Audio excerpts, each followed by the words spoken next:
Dizem que Brasília é a cidade do futuro, mas suas fundações escondem histórias que o tempo se recusa a enterrar. Lendas sussurradas em becos escuros, em prédios vazios, sob o céu estrelado do Cerrado. Relatos tão reais que farão você questionar o que realmente existe nas entranhas da capital. Hoje trago 3 histórias que chegaram até mim através de pessoas que juraram ter vivido cada segundo do que vão ouvir. 3 relatos de Brasília que vão além do que os guias turísticos jamais contarão. Relato 1. A estagiária do Congresso. Meu nome é Amanda e trabalho como estagiária no Congresso Nacional há 2 anos. Sempre soube que o prédio tinha suas peculiaridades, mas nunca imaginei que viveria o que vou contar agora. Era uma quinta-feira de março de 2023. Eu havia ficado até mais tarde organizando documentos para uma CPI que começaria na semana seguinte. Já passava das 10 da noite quando finalmente consegui terminar tudo. O Congresso à noite é completamente diferente durante o dia. O movimento intenso de políticos, jornalistas e funcionários dá lugar a um silêncio pesado. Os corredores enormes ecoam cada passo que você dá. Peguei meus pertences e me dirigi ao elevador. Era o único em funcionamento naquele andar depois das 10. Apertei o botão do térreo e esperei. Foi quando ouvi pela primeira vez. Uma voz masculina, grave, vinha do corredor às minhas costas. Falava baixo, como se estivesse conversando com alguém. Pensei que fosse algum segurança fazendo ronda, mas quando me virei, o corredor estava completamente vazio. O elevador chegou e entrei rapidamente. Durante a descida, tentei me convencer de que havia sido apenas minha imaginação. Trabalhar até tarde pode causar essas coisas, né? Saí do elevador no térreo e caminhei em direção à saída principal. O saguão estava iluminado, mas havia uma sensação estranha no ar, como se o próprio prédio estivesse observando. Foi então que vi uma luz acesa em uma das salas administrativas do 2º andar. Isso era impossível. Todas as salas deveriam estar fechadas e sem energia a essa hora. Parei no meio do saguão e olhei fixamente para a janela iluminada. Havia uma silhueta se movendo lá dentro. Uma pessoa caminhando de um lado para o outro, gesticulando como se estivesse discursando. Meu coração acelerou. Talvez fosse algum deputado trabalhando até tarde, pensei. Mas então me lembrei. Aquela sala específica estava em reforma há 3 meses. Não havia nem móveis lá dentro. A silhueta parou de se mover e se aproximou da janela. Mesmo com a distância, pude ver que se tratava de um homem de terno, mas havia algo errado com a figura dele. Era como se fosse transparente ou feita de fumaça. Minha respiração ficou pesada. Quis sair correndo, mas meus pés pareciam pregados no chão. O homem na janela virou o rosto na minha direção, e mesmo estando a vários metros de distância, senti como se ele estivesse me olhando diretamente nos olhos. Foi quando a luz da sala se apagou de repente. Corri para a saída como nunca havia corrido na vida. Só parei quando cheguei na parada de ônibus, várias quadras longe do Congresso. No dia seguinte, perguntei para o supervisor da reforma sobre a sala do 2º andar. Ele me disse que a energia estava completamente cortada há semanas e que ninguém havia entrado lá. Quando perguntei se já haviam relatado algo estranho no prédio, ele baixou a voz e disse: "Menina, esse lugar foi construído sobre histórias muito antigas. Algumas coisas é melhor não mexer." Desde então, sempre saio do Congresso antes das 9 da noite. E sempre que passo por aquele saguão, evito olhar para o 2º andar. Porque tenho certeza de que, se olhar, vou ver aquela silhueta novamente na janela. Relato 2. O motorista de aplicativo da Asa Norte. Sou motorista de aplicativo há 5 anos aqui em Brasília. Trabalho principalmente à noite porque o movimento é melhor e o trânsito mais tranquilo. Já peguei todo tipo de passageiro: políticos, estudantes, festeiros voltando da balada.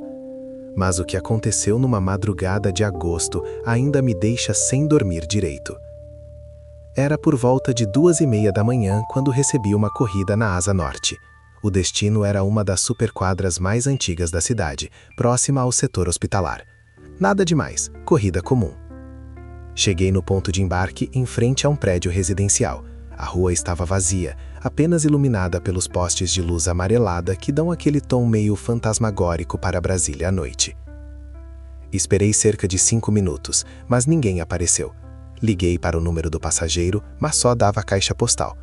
Estava prestes a cancelar a corrida quando vi uma mulher caminhando pela calçada. Ela vinha devagar, quase arrastando os pés. Usava um vestido branco que parecia meio fora de moda, como se fosse dos anos 70. O cabelo era longo e escuro, cobrindo parte do rosto. Baixei o vidro e perguntei se era ela quem havia pedido o carro. Ela acenou que sim com a cabeça, mas não falou nada. Abriu a porta traseira e entrou.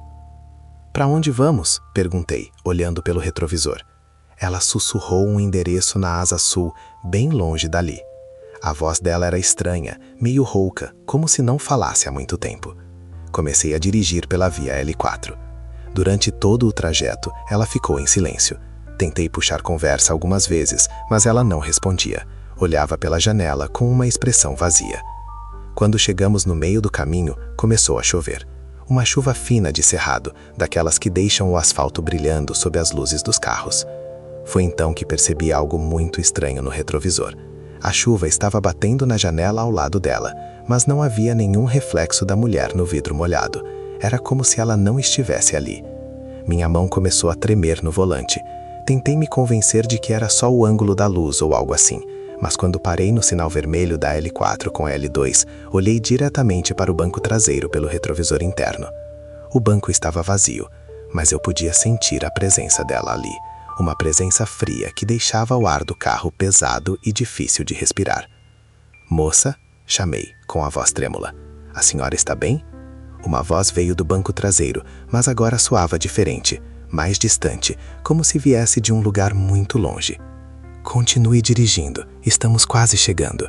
O sinal abriu e continuei, mas agora minhas mãos suavam frio.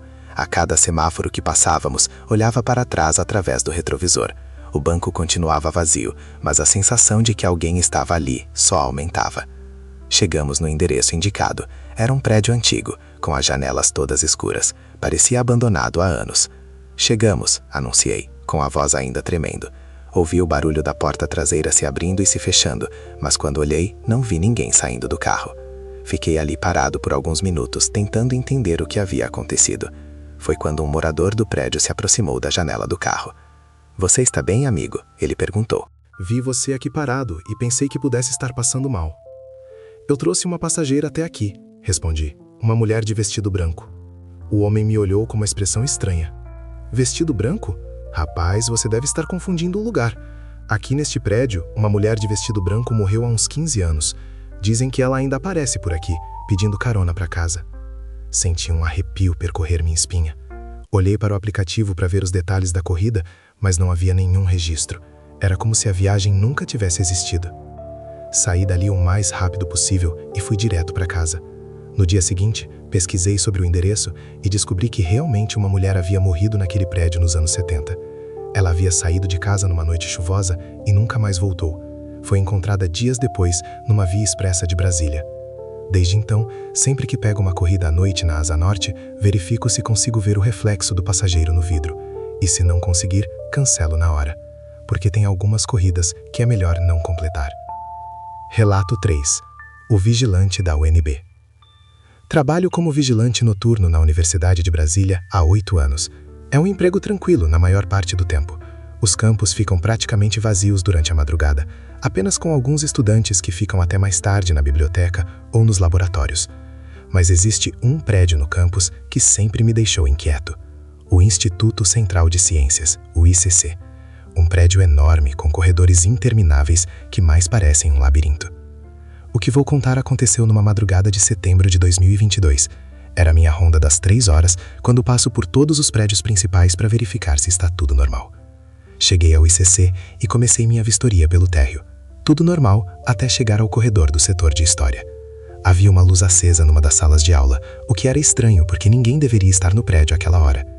Me aproximei da porta e ouvi uma voz masculina. Parecia ser um professor dando aula, falando sobre a arquitetura colonial brasileira. Pensei que fosse algum estudante assistindo videoaula no notebook. Bati na porta levemente.